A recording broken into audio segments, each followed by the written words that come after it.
Salut les Anacalypsiens, bienvenue dans cette nouvelle vidéo d'Anacalypsie. Donc aujourd'hui on se retrouve pour une nouvelle vidéo autour d'une danse practice. Puisque je crois que c'est ce matin, ou je sais même plus, mais ouais, je crois que c'est ce matin ou ce midi, j'ai tourné une vidéo autour de Sky et de sa danse practice, voilà, qui était sortie il y a 2 jours. Et du coup, le même jour, encore une fois, on a les weekly qui sortent la danse practice de leur titre aujourd'hui, mais bon, comme je l'ai vu plus tard, aujourd'hui au moins les 2 groupes féminins sont séparés dans les vidéos. Voilà. Du coup, on va regarder la danse practice de Holiday Party, donc qui est la danse practice classique pour le coup, voilà. Contrairement à voilà, parce qu'à chaque fois je vous ferai pas toutes les danses practice. Peut-être que de temps en temps je ferai des mini tier list un peu bonus où je classerai quand il y a vraiment beaucoup de danses practice, comme il y a eu avec First où chaque membre avait fait une danse en solo, ou par exemple avec Itzy, ou par exemple sur des titres comme Mafia in the Morning ou Not Shy ou Wannabe, où tu as au moins 5 ou 6 danse practice différentes, plutôt à thème différent, parce que en soi la danse est toujours la même. Mais je pense que des fois je ferai peut-être des petites vidéos bonus quand il y a beaucoup de danse practice pour un titre. Après sinon c'est vrai qu'en vidéo je prends la première qui sort, et puis si c'est une classique, on regarde une classique. Si c'est une MV performance comme dans le cas de Sky, on regarde celle-ci. Et puis si par exemple il y a par contre des danses practice un peu plus spéciales et que je trouve amusantes à regarder, on les regardera. Un peu comme on a regardé Everglow à l'aveugle, quoi, First à l'aveugle avec tout le groupe Everglow. Bon, heureusement il y avait que la moitié qui était aveugle. Mais voilà, il n'y a que les petites danses practice comme ça, un peu originales, que je pourrais faire en dehors. Mais sinon à chaque fois que j'en fais qu'une, parce que là, weekly, il y a Holiday Party, enfin la normale, et c'est très fort possible que dans quelques jours, une semaine, il y ait une performance vidéo, et ça, on en parlera en tier list ou ce genre de choses, mais pas actuellement, quoi. Parce que sinon ça ferait beaucoup trop de choses, surtout si à chaque fois, si par exemple au mois de septembre nous fait la même avec son titre, il faudrait quasiment une semaine de vidéo juste pour la danse practice du nouveau titre. Donc voilà, on prend juste la première qui vient sur le compte officiel du groupe ou du label, et puis voilà.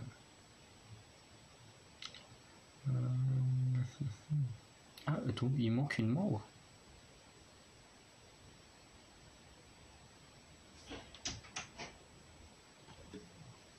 Voilà, donc je viens de faire quelques petites recherches pour Ji-Yoon. Enfin, vraiment une petite recherche. Donc apparemment, effectivement, le groupe est censé être à 7, alors que dans la danse practice, elles sont que 6. Mais je sais pas trop si c'est en fonction d'un comment ça s'appelle déjà, un hiatus ou quelque chose comme ça. Elle est absente, mais on sait pas trop pourquoi. Ah oui, en plus, c'est très très récent en plus.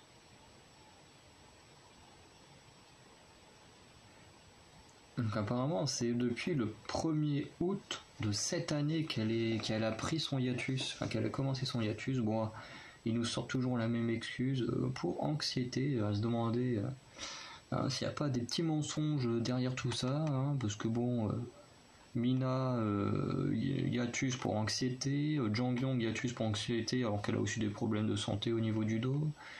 Là, Ji-Yoon hiatus. Au bout d'un moment, on se demande, hiatus pour anxiété. Au bout d'un moment, on se demande si les labels nous prennent pas pour des cons.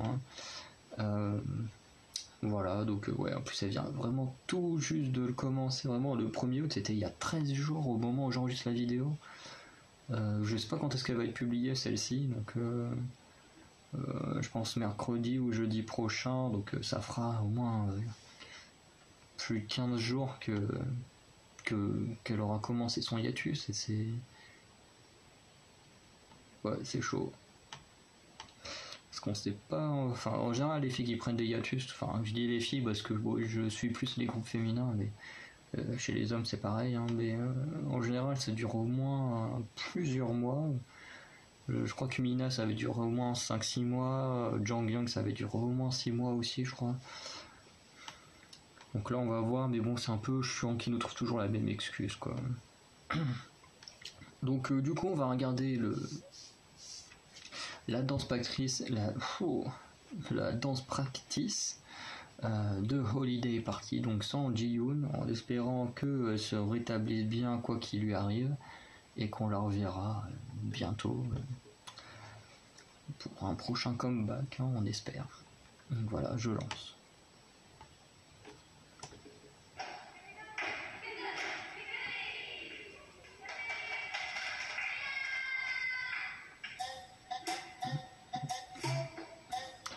Du coup, je vais me remater le MV bientôt. Oh, putain, ça me saoule ces bugs là à chaque fois.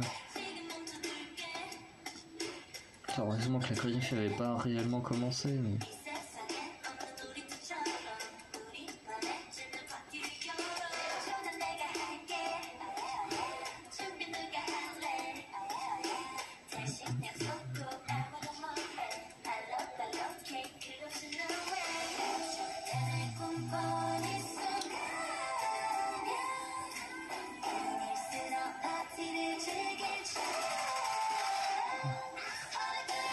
je vais mettre...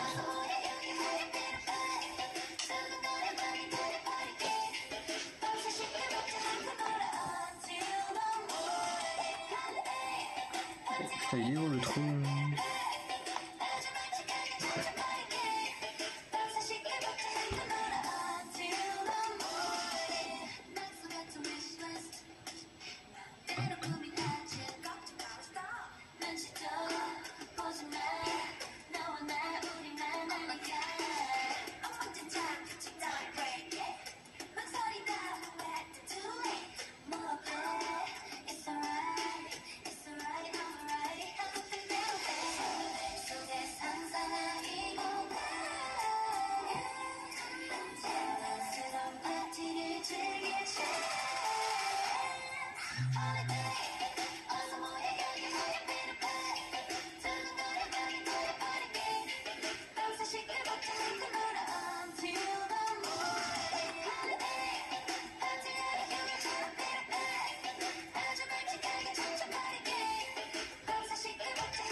C'est bizarre de revoir des raps comme ça en fin de... même pas fait le... Écoute, il était vraiment très très court comme rap.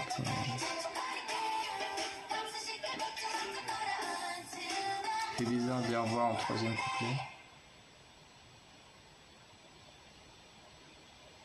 Donc voilà pour cette petite danse practice, donc qui est vraiment super. Vraiment, j'aime beaucoup. En plus, c'est un titre que j'écoute assez régulièrement. Donc, je l'écoute dès que je sors, donc au moins une fois par jour. Donc, du coup, je l'écoute au minimum une fois par jour. Je la trouve vraiment sympathique comme chanson.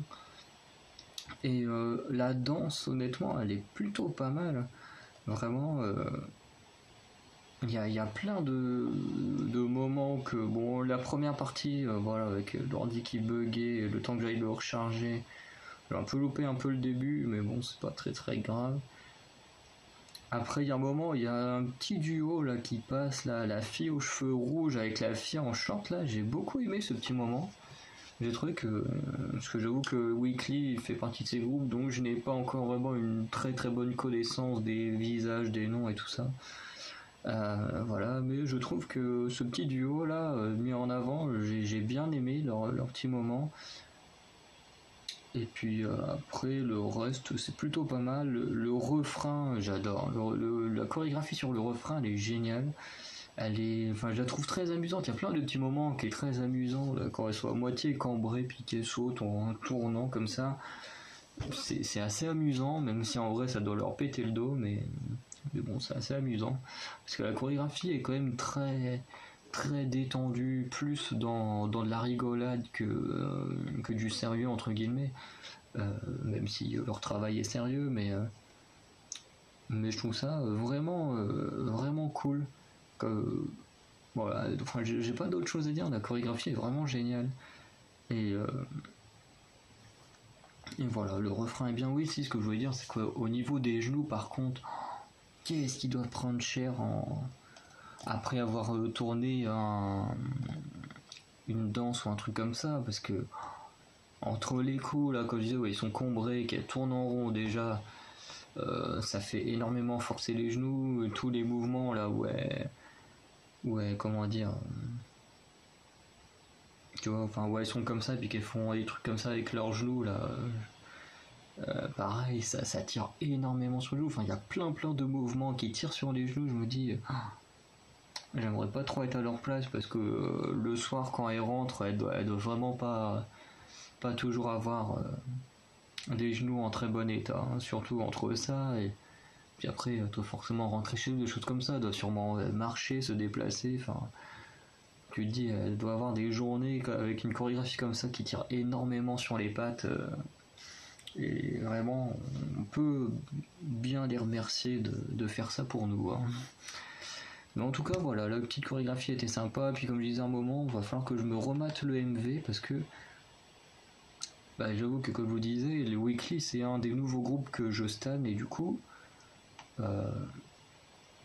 euh, j'avais pas forcément la conscience du nombre qu'ils étaient.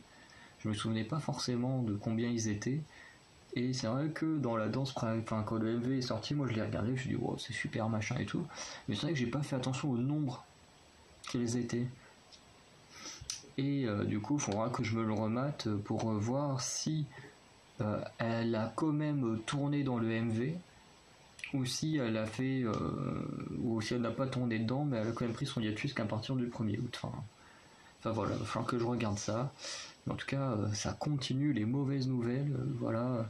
En plus de ce que j'ai lu, Ji-yoon a écrit pas mal de chansons pour Weekly quand même. Elle a dû en écrire au moins 3 ou 4, en sachant que le groupe doit avoir que 2-3 ans, donc ils n'ont pas énormément d'années de carrière. Mais c'est un peu comme Soyeon qui écrit pas mal de chansons pour G-Idol. Voilà, Ji-yoon c'est un peu la Soyeon de chez Weekly quoi. Et du coup, entre elle là que je viens de voir qui prend son hiatus, Yoonjin de CLC qui annonce comme ça pendant le Girls Planet 999, on va dire ça à la française, qui annonce que les activités pour CLC c'est terminé, donc globalement ça annonce le disband du groupe, alors que les CLC elles ont commencé en 2015 comme le 19 mars 2015 comme toi ça n'a pas commencé au mois de mars, mais ont tous les deux commencé en 2015, donc normalement elles étaient censées avoir encore au moins un peu moins d'une année de contrat quoi. C'est particulier quoi, donc voilà, les CLC globalement on peut se dire qu'elles ont disband quoi. C'est quasiment, c'est une annonce qu'on est quasiment sûr d'avoir dans les temps qui viennent quoi, de la part de Cube, en sachant qu'en plus aujourd'hui c'est tombé que Soojin, hop, elle a quitté le label. Alors est-ce que c'est elle qui a décidé de quitter ou est-ce que c'est le label qui la fout dehors? Mais vu le message qu'ils ont mis, je pense que c'est plutôt le label qui s'est dit allez, on en a marre de s'occuper de ses affaires, hop, on la met dehors. Alors qu'on ne sait toujours rien du cas de Soojin.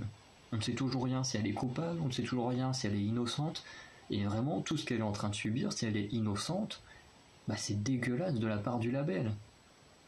Parce que si elle est responsable, qu'elle soit punie en soyant virée, à la limite je peux le comprendre, parce que c'est des choses qui ne se font pas, même si ça me saoule qu'en Corée, on détruise des carrières de chanteurs et tout pour des choses qu'ils ont fait quand ils étaient adolescents. Mais quand ils étaient adolescents, on était tous cons, on a tous fait des conneries comme ça pour suivre un groupe et tout. Enfin bon, moi non, parce que j'ai jamais aimé les groupes, j'étais souvent quelqu'un mis à l'écart et tout ça. Donc moi je voyageais de groupe en groupe comme ça avec sans avoir vraiment d'attache quoi. Je m'entendais. Ce qui était bien, c'est que je m'entendais bien avec les gens, mais j'étais jamais à l'aise dans les groupes. Donc en général, je faisais pas partie d'un groupe, hein. Je suivais plutôt les groupes. Enfin, plusieurs groupes entre guillemets. Mais, mais du coup, ouais, j'ai complètement oublié pourquoi je dis ça. Mais oui, que du coup, on a tous, enfin quasiment tout le monde a fait des erreurs comme ça, de s'être moqué d'une personne pour son physique, ou pour une connerie qu'elle a faite, ou parce qu'elle s'est cassé la gueule devant nous. Enfin, on a tous fait ça, hein. Et voir que des gens 30 ans après, j'exagère, mais bon, vous comprenez le principe, hein, que plein d'années après, ils sont à l'intérieur, ah ouais, mais lui, il m'a fait ça quand j'avais 5 ans. Franchement, c'est un truc qui m'énerve. C'est un truc qui m'énerve, parce qu'au bout d'un moment, vous avez un problème, réglez-le tout de suite, quoi. Attendez pas que la personne soit connue, ou je ne sais pas, quoi. Enfin, je trouve ça complètement débile, mais du coup, voilà, Soojin, c'est terminé, elle ne fait plus partie de Cube, ni de G-Idol. Donc comme l'a dit Cube Entertainment, maintenant G-Idol c'est 5 personnes. Et ben en tout cas moi je leur dis à Cube Entertainment que j'en ai rien à foutre. Et que quand je continuerai à faire mes tournois, que ce soit sur Instagram et ceux que je ferai sur YouTube, et ben je considérerai, alors bien sûr je la nommerai comme ex-membre de G-Idol, mais pour moi Soojin sera toujours associé au G-Idol. Donc voilà.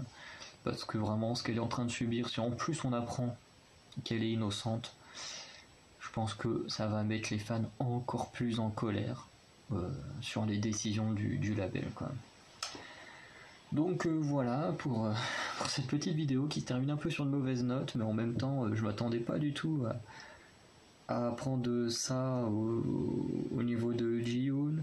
La nouvelle de Soojin, j'ai appris ça il y a à peine 1 ou 2 heures, vraiment c'est horrible. Et puis bah, en même temps, on a le cas de Youjin des CLC et son annonce qui a vraiment bien fait parler, qui est tombé hier ou avant-hier, parce que pareil, le truc de Youjin c'est assez récent sur les CLC, donc voilà. Donc je vous dis à très bientôt du coup pour de nouvelles vidéos. N'hésitez pas à me dire en commentaire de 1 ce que vous avez pensé de la danse practice des weekly, quand même, qu'on parle quand même d'un petit truc joyeux, parce que quand même la danse practice est géniale. Bah, ce que vous pensez de ce qui arrive au CLC avec l'annonce de Youjin, et ce que vous pensez du coup du renvoi de Soojin. Voilà. Et du coup on se retrouvera pour de nouvelles vidéos qui seront, je pense, beaucoup plus joyeuses, parce que là, quand même 3 annonces comme ça qui font mal, on espère avoir de très meilleures nouvelles par la suite. Allez, salut Zanacalypsien.